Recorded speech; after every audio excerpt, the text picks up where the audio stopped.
Hello friends, नमस्कार। Friends, जिनका जिनका भी सिलेक्शन यूपीएससी ईएसआई जेटीओ या यूपीएससी ईपीएफओ जेटीओ या दोनों ही एग्जाम्स के सेकेंड फेज साक्षात्कार के लिए हुआ है, उनको मेरे तरफ से, मेरे टीम मेंबर्स की तरफ से बहुत बहुत बधाई। फ्रेंड्स, जो अगला चरण या जो अंतिम चरण आपका साक्षात्कार का है, काफी महत्वपूर्ण चरण है। और इस चरण में आपको किस तरह से तैयारी करना है, कौन कौन से महत्वपूर्ण बिंदुओं पर आपको काम करना है, किस तरह का एटीट्यूड रखना है, अर्थात किस तरह से अपने व्यक्तित्व का विकास कर सकते हैं, क्योंकि साक्षात्कार कोई साधारण बोर्ड के द्वारा नहीं लिया जाएगा, यूपीएससी के द्वारा लिया जाएगा। आप समझ सकते हैं कि यूपीएससी के बोर्ड मेंबर्स आपका इंटरव्यू लेंगे, इस कारण से साधारण पर्सनालिटी काम वहां पर ज्यादा नहीं करेगा, आपका एटीट्यूड काफी मायने रखेगा। हम लोग इन्हीं सब बातों को लेकर के आज के इस विशेष सत्र में हम लोग बात करेंगे, ताकि आपका इस एग्जाम में सफलतापूर्वक चयन हो सके।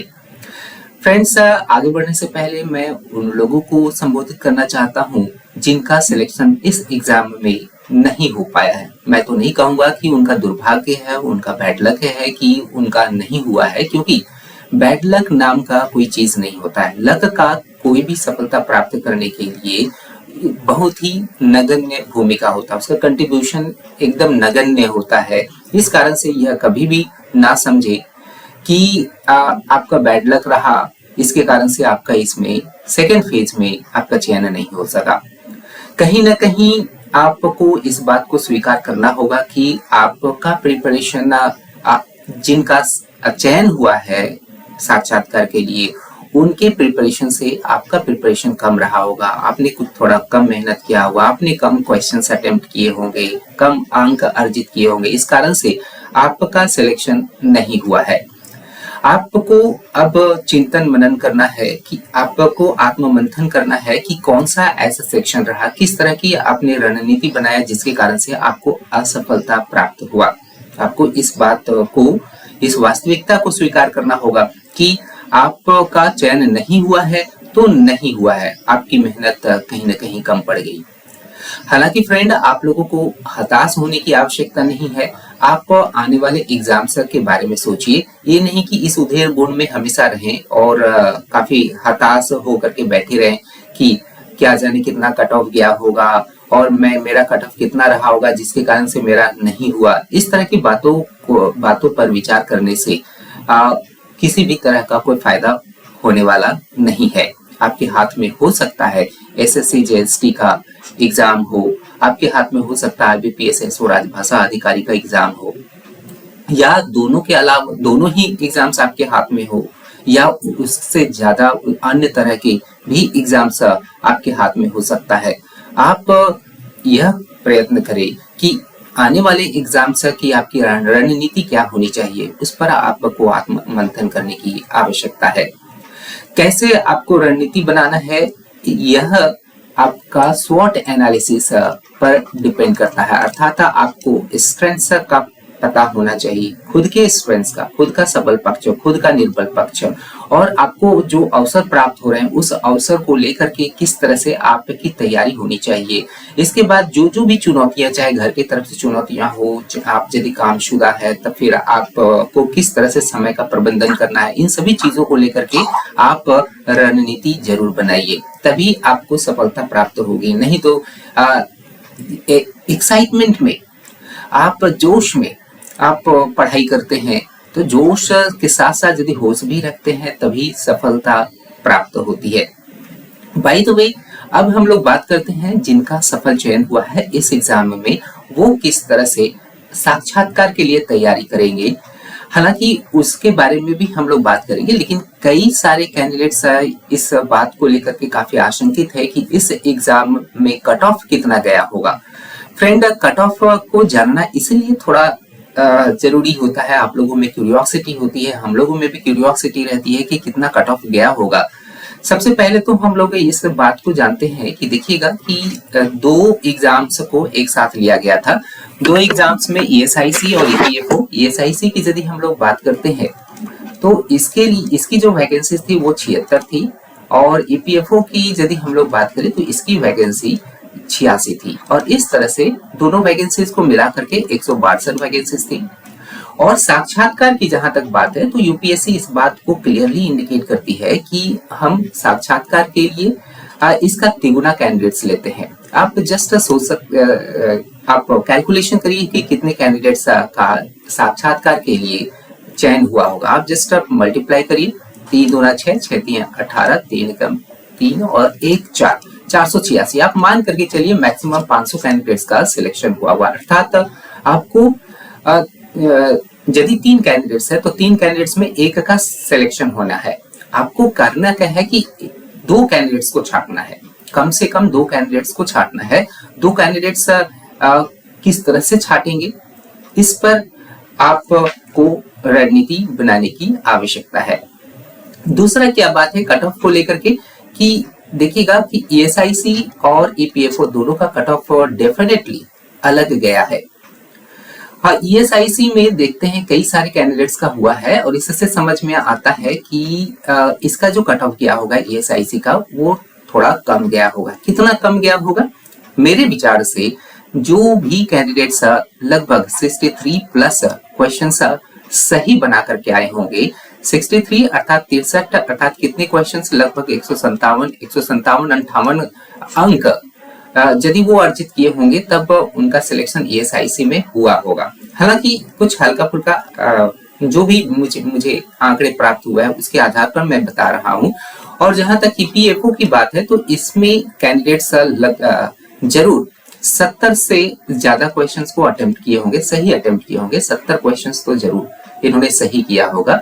70 क्वेश्चंस यदि हम लोग बात करें तो लगभग 175 अंक हासिल अवश्य किए होंगे, जिसके कारण से उनका ईपीएफओ में हुआ होगा। यदि वो दोनों ही पोस्ट के लिए भरे होंगे तब फिर दोनों ही एग्जाम्स में उनका सिलेक्शन हुआ होगा। ठीक है, तो ये हुआ कट ऑफ की बात। अभी कट ऑफ के माध्यम से हम लोग इस बात को लेकर के एनालिसिस कर सकते हैं कि जितना इस कट ऑफ अंक से ज्यादा आया होगा उतना आप खुद को सेफ जोन में पाएंगे।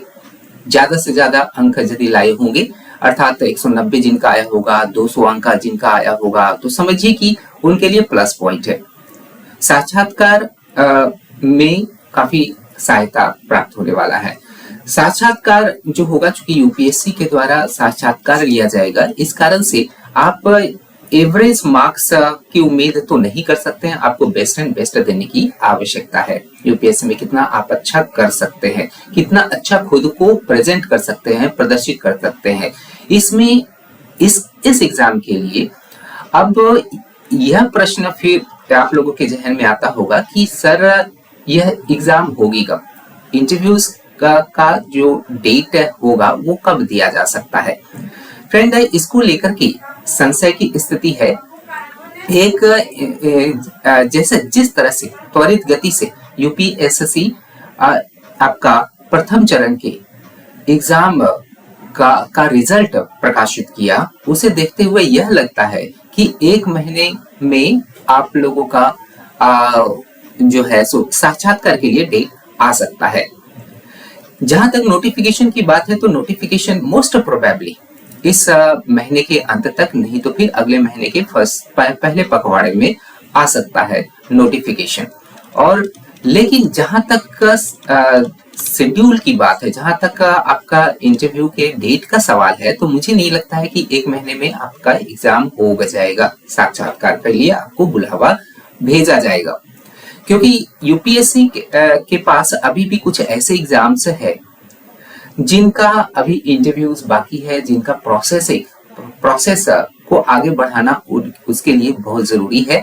प्रेशर है यूपीएससी के बोर्ड पर। इस कारण से मुझे लगता है कि साक्षात्कार का जो मैं बस अनुमान लगा रहा हूँ, साक्षात्कार का जो डेट होगा वो हो सकता है कि आपका एक्सटेंड हो सकता है कि नवंबर के लास्ट में या दिसंबर के पहले पखवाड़े तक आप लोगों का इंटरव्यू हो जाए। ओके, तो ये हुआ कुछ महत्वपूर्ण बातें जिसको लेकर के आप रणनीति कुछ विशेष बना सकते हैं। और नेक्स्ट जो क्यूरियोसिटी आप लोगों में होती है कि इंटरव्यू से डर लगता है।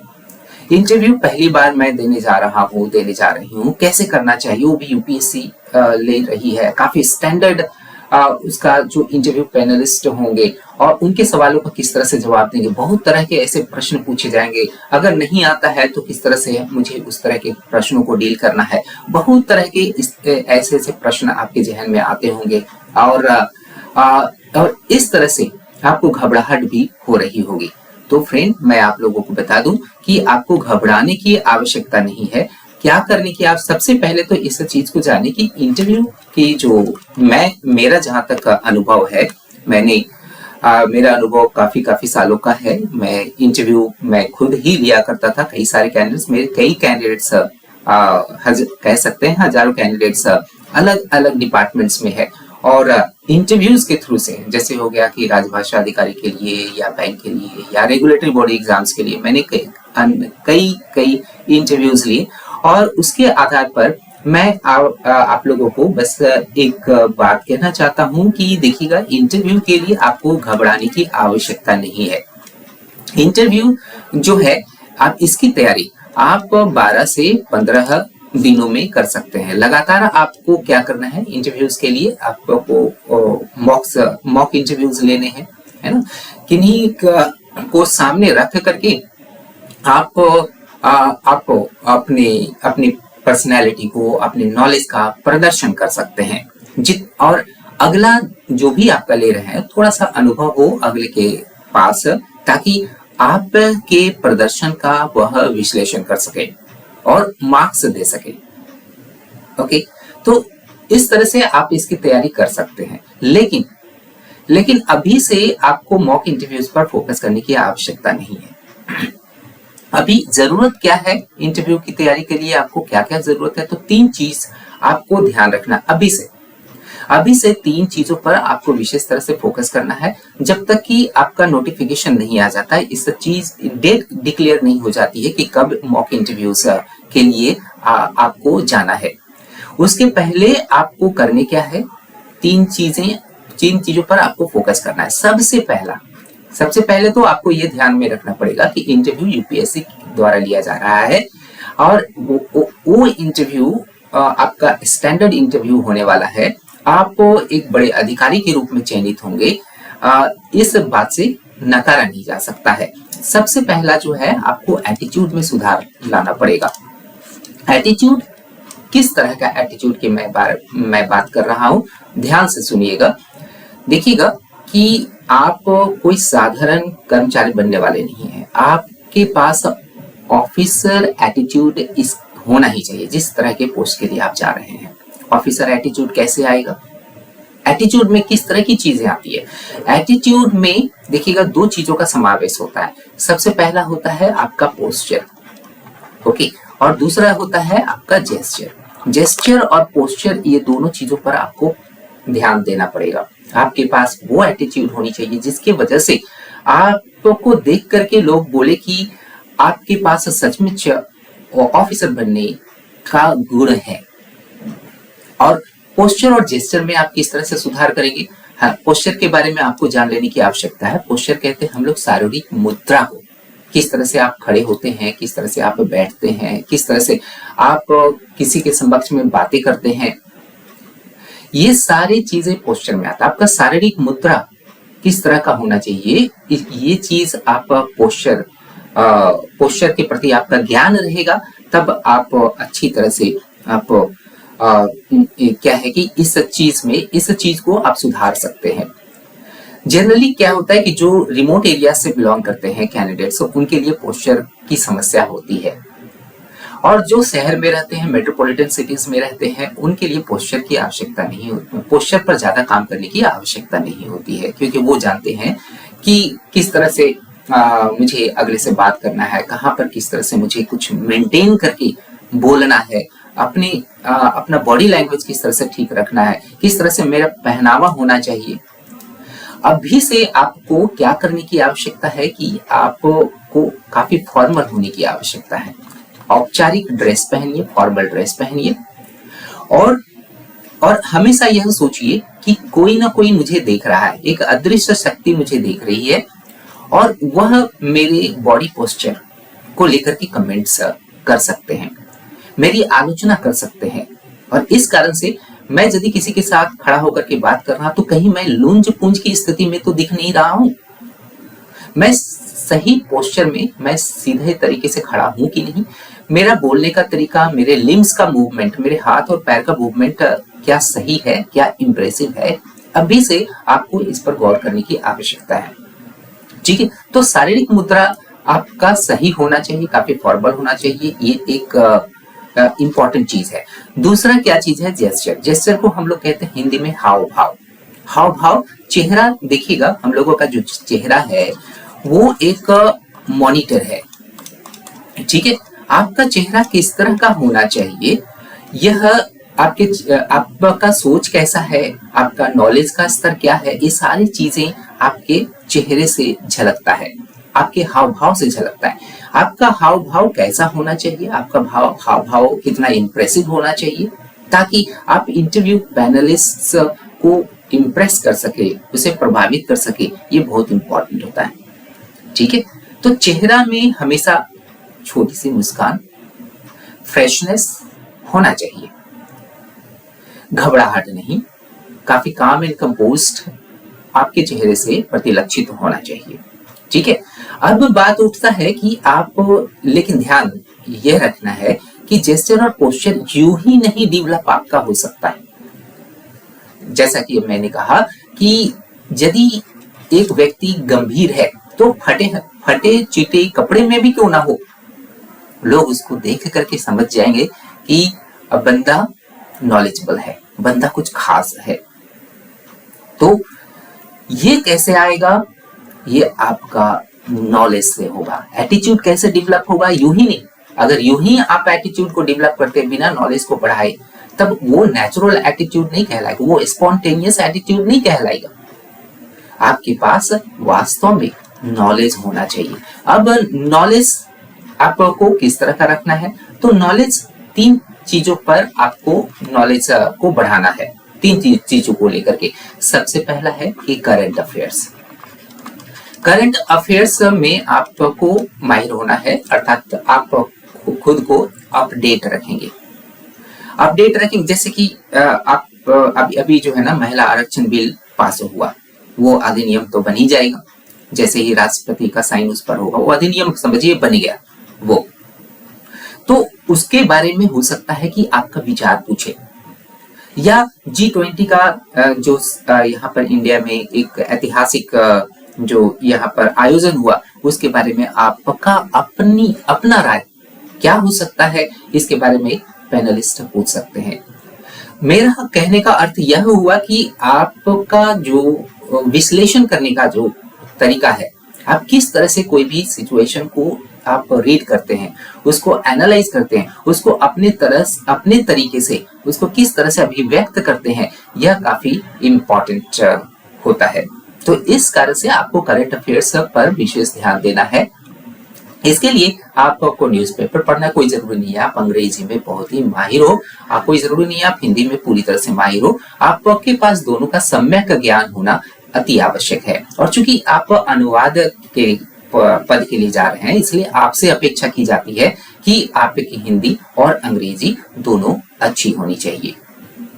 क्लियर है? और आप इसके लिए संपादकीय आज से पढ़ना शुरू कर दीजिए कि संपादकीय में किसी का विचार है, कोई भी एक टॉपिक आया, कोई भी एक मुद्दा है, तो उस मुद्दे के पक्ष और विपक्ष दोनों को लेकर के फिर अपना राय बनाइए और उस पर आपको जोर से अपनी राय देना है, जोर से कह करके अपनी राय देना है। क्योंकि इंटरव्यू क्या है, बोलने का यह फेज है ना, इसलिए आप यदि जोर से बोलते हैं या आप अपनी बातों को रिकॉर्ड करते हैं, तब आपको यह समझ में आता है कि आपका बोलने का तरीका किस तरह से, लहजा किस तरह से, क्या आपको उसमें किसी भी तरह की सुधार की आवश्यकता है कि नहीं। आप अपनी ही कही गई बातों को, आप अपने ही विश्लेषण को सुनिए और उसमें सुधार करने की कोशिश करिए।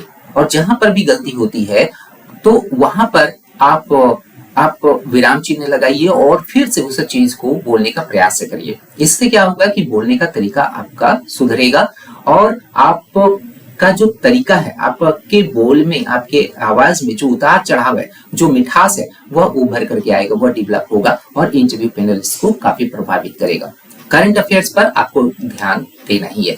इसके बाद फिर जीके, जनरल नॉलेज, आपका जनरल नॉलेज कितना है, जनरल नॉलेज पर आपको विशेष ध्यान देना है। इसमें संविधान के बारे में आपको विशेष तरह की जानकारी होनी चाहिए, भारत की विधि व्यवस्था, भारत की प्रशासनिक व्यवस्था, ये दोनों ही जो टॉपिक्स है काफी इंपॉर्टेंट होंगे। यूपीएससी इससे संबंधित प्रश्न पूछ सकते ही है, ठीक है। और तीसरा जो महत्वपूर्ण जो चीज है वह है आपका प्रोफेशनल नॉलेज। प्रोफेशनल नॉलेज क्या है? ये प्रोफेशनल नॉलेज अर्थात आप हो सकता है कि अगला पूछे कि कुछ खास तरह के पारिभाषिक शब्द, प्रशासनिक क्षेत्र में इस्तेमाल होने वाले खास तरह के शब्द के बारे में हो सकता है कि पूछ सकते हैं। नहीं तो फिर आपसे कुछ अनुवाद पूछा जा सकता है, या आपने जो भी प्राप्त किया है ज्ञान इस परीक्षा को पास होने के लिए, उस साहित्य जैसे हो गया तो साहित्य से संबंधित प्रश्न पूछे जा सकते हैं। तो इस पर आपको काम कर लेने हैं। फिर नेक्स्ट देखिएगा कि नेक्स्ट जो इम्पोर्टेंट चीज है वो है कि आपका फैमिली बैकग्राउंड किस तरह का है, उसके बारे में तो आप तो बात कर सकते हैं। यदि आप कामशुदा है, यदि आप कहीं पर काम करते हैं, वर्किंग पर्सन है, तब आपके काम से संबंधित प्रश्न पूछे वहां जा सकते हैं, ठीक है। तो आपका एजुकेशनल बैकग्राउंड, फैमिली बैकग्राउंड और आपका वर्किंग प्रोफाइल, यदि आप वर्किंग पर्सन है तो उससे संबंधित आपको तैयार खुद को कर लेने हैं। तो ये हुआ नॉलेज से संबंधित, क्योंकि जितना ज्यादा आप नॉलेज रखिएगा उतना ज्यादा आपका एटीट्यूड डेवलप होगा। बिना नॉलेज का आप एटीट्यूड डेवलप कर नहीं सकते। अगर आप एटीट्यूड दिखाते हैं तब यह फॉल्स एटीट्यूड आपका होगा, वो नेचुरल एटीट्यूड दिख ही नहीं सकता है। ओके, तो ये हो गया दूसरा महत्वपूर्ण बात। और तीसरा महत्वपूर्ण बात आपको अभी से तैयार रखना है। कौन सा चीज? बहुत ही महत्वपूर्ण प्रश्न है और वह है परिचय। इसको हम लोग कहते हैं इंट्रोडक्शन। ओके, इंट्रोडक्शन आपको बहुत ही बेहतरीन बनाना है, क्योंकि परिचय ही एक ऐसा प्रश्न है जिससे कि आपका जो इंटरव्यू की दशा और दिशा तय की जाती है। इसलिए इंट्रोडक्शन आपको बखूबी तैयार करना है, जिसमें कि इस तरह के प्रश्न पूछते हैं कि आप अपने बारे में कुछ बताइए, इंट्रोड्यूस योरसेल्फ। तो इस प्रश्न पर आपको खास ध्यान रखना है और एक एक्सपर्ट से आपको दिखा लेना है कि मैंने परिचय में इस तरह की बातें लिखी है, क्योंकि आपके परिचय में जिस तरह की भी बातें होगी उसी बात को हुक्स समझ करके उस पर प्रश्न बनेंगे और उस तरह के प्रश्न आपसे पूछे जाएंगे। यदि आप उन तमाम तरह के प्रश्नों का जवाब देने में सक्षम होते हैं तब समझिए कि ठीक है, नहीं तो फिर आप अपने ही प्रश्न में अपने परिचय को लेकर के उलझ जाएंगे, तब फिर वो आपका सही इंटरव्यू नहीं हो सकता है। तो फ्रेंड, कम से कम इतनी चीजों पर अभी आप ध्यान दीजिए। हम लोग अगले सत्र में कुछ विशेष तरह के प्रश्नों के बारे में बात करेंगे, जिसमें कि हम लोग जानेंगे कि किस तरह से आपको प्रश्न बनाने हैं। आप यदि जनरल नॉलेज की बात करते हैं तो इसमें किस तरह के प्रश्न, इंपॉर्टेंट प्रश्न बनते हैं, करंट अफेयर्स में किस तरह के इंपॉर्टेंट प्रश्न बनते हैं, प्रोफेशनल नॉलेज में किस तरह के प्रश्न बनते हैं, परिचय को किस तरह से लिखना चाहिए, किस तरह से उसको लिख करके उस पर अभ्यास करना चाहिए, कौन कौन सी चीजों का उसमें समावेश होना चाहिए, इन सभी बातों को लेकर के हम लोग अगले सेशन में बात करेंगे। फ्रेंड, यदि आप हमसे जुड़ना चाहते हैं तो मेरे मोबाइल एप्लीकेशन को जरूर इंस्टॉल करेंगे। वहां पर एक ग्रुप बना हुआ है, उस ग्रुप को मैं उस ग्रुप में जोड़ दूंगा, मैं उस बैच में जोड़ दूंगा। किसी भी तरह का कोई इंफॉर्मेशन इस एग्जाम से संबंधित होगा तो मैं वहां पर आपको देते रहूंगा, और इस तरह से आप इस एग्जाम के लिए खुद को काफी मैच्योर पाएंगे। मिलते हैं हम लोग अगले वीडियो सेशन में, जहां पर हम लोग अन्य तरह की काफी महत्वपूर्ण जानकारियां प्राप्त करेंगे। मेरी तरफ से, मेरी टीम की तरफ से फिर से आप लोग सभी को बहुत बहुत बधाई, जिनका सफल चयन हुआ है इंटरव्यू के लिए, और जिनका नहीं चयन हुआ है उनको आने वाले एग्जाम्स के लिए बहुत बहुत तहे दिल से best wishes. Thank you very much.